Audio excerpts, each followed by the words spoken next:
ሰላም ጤና ይስጥልኝ የተወደዳችሁ የቮይስ ኦፍ ራያ ቤተሰቦች እንደምን ውላችኋል? ይህ የቮይስ ኦፍ ራያ የዜና ሰዓታችን ነው። ዜናዎቹን እንደሚከተለው እናቀርባለን። በተለያዩ የራያ አካባቢዎች አሁንም የመሬት ወረራው ተጠናክሮ መቀጠሉ ተገለጸ። ኋላ ቀሩ የህወሓት ቡድን የተለያዩ የራያ ተወላጅ ባለሀብት እንዳይሆኑ በቀጥታም ይሁን በእጅ አዙር ከርስታቸው በማፈናቀል በልማት ውስጥ እንዳይሳተፉ ሴራ በመጎንጎንና የነበራቸው ኢኮኖሚ ላይ ከፍተኛ ግብር በመጣል ንብረታቸውን በመውረስ ከአካባቢያቸው የማፈናቀል ተግባራቸው የነበረ መሆኑ ይታወቃል። በመሆኑም የጦርነት ነጋሪት እየጎሰመ የሚገኘው ቡድኑ በተለያዩ የራያ አካባቢዎች የመሬት ወረራ ነትን አሁንም የጦርነት ማስፈጸሚያ ለማድረግ አጠናክሮ መቀጠሉን ምንጮቻችን ከስፍራው ያደረሱን መረጃ ያመላክታል። በመሆኑም የራያ ጨርጨር ባላባት የሆኑት የባራምባራስ አሰፋ ታደግ የእርሻ መሬት የሆነውን የአፈናቃዮቹ ሳንባ በሆነው ደስዬ ያለው አስፈጻሚነት እርሻቸውን በመውረር ተወርሶ ለሌላ ባለሀብት እንዲሰጥ ከተላላኪዎች ትዕዛዝ ወርዶለት ትዕዛዙን ለመተግበር በእንቅስቃሴ ላይ እንደሚገኝ ምንጮቻችን ገልጸዋል።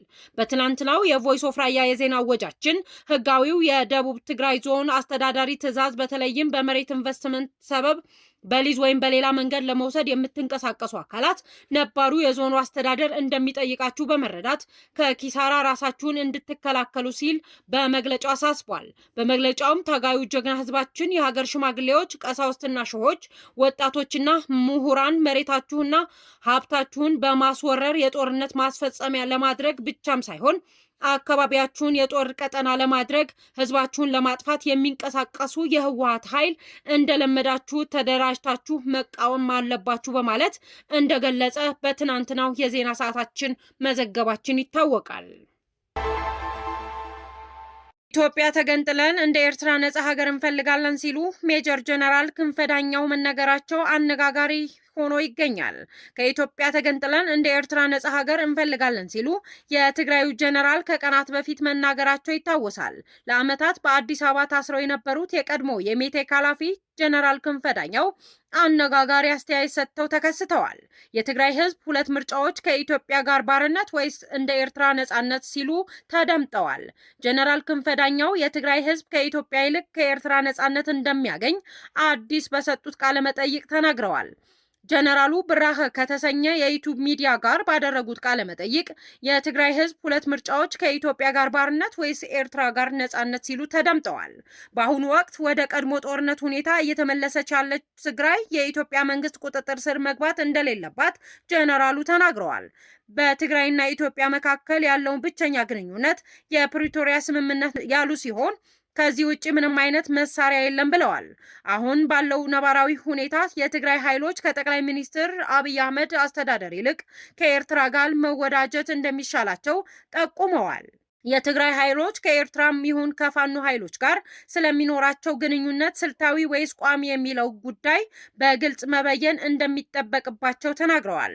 ትግራይ በአነስተኛ መስዋዕትነት ሀገር መሆን አለባት ብለው የሚያምኑት ጀነራሉ የሚፈጸመውን በፖለቲካዊ ቁርጠኝነትና በህገ መንግስቱ አንቀጽ 39 መሰረት መሆኑን ጠቁመዋል። የትግራይ ሀገር ለማደናቀፍ የሚንቀሳቀስ አካል ካለ ለመከላከል ወይም በኃይል አማራጭ ለመጨረስ መዘጋጀት እንደሚያስፈልግ ጀነራሉ ገልጸዋል። ስለ አሁናዊ የኢትዮጵያ መንግስትና የትግራይና ኤርትራ ውጥረት የተጠየቁት ጀነራሉ ግጭት ከተቀሰቀሰ የውክልና ጦርነት እንደሚሆን ተናግረዋል። በኢትዮጵያና ኤርትራ መንግስት መካከል በባህር በር ጉዳይ ጦርነት የሚቀሰቀስ ከሆነ ሌሎች ኃይሎች በውክልና የሚሳተፉ እንደሚሆን ጠቁመዋል። ህዝቢ ብጠቅላላት ተጻዋርነቱ زعريو وسيخله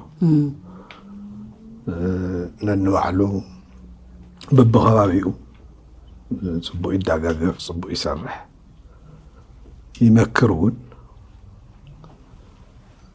لو زون كعب التفلي اتوت صبويو ازمرا صبويو وقال ختمات عتوني من قصاص دحان له كعام زحاش له بزرزر مصنعات خرق زلوا على انتخانه بقليل زر بدقه ترى كفتنا هتي صراحه وين تقدس مرز كهرخ له من قصاص دحان له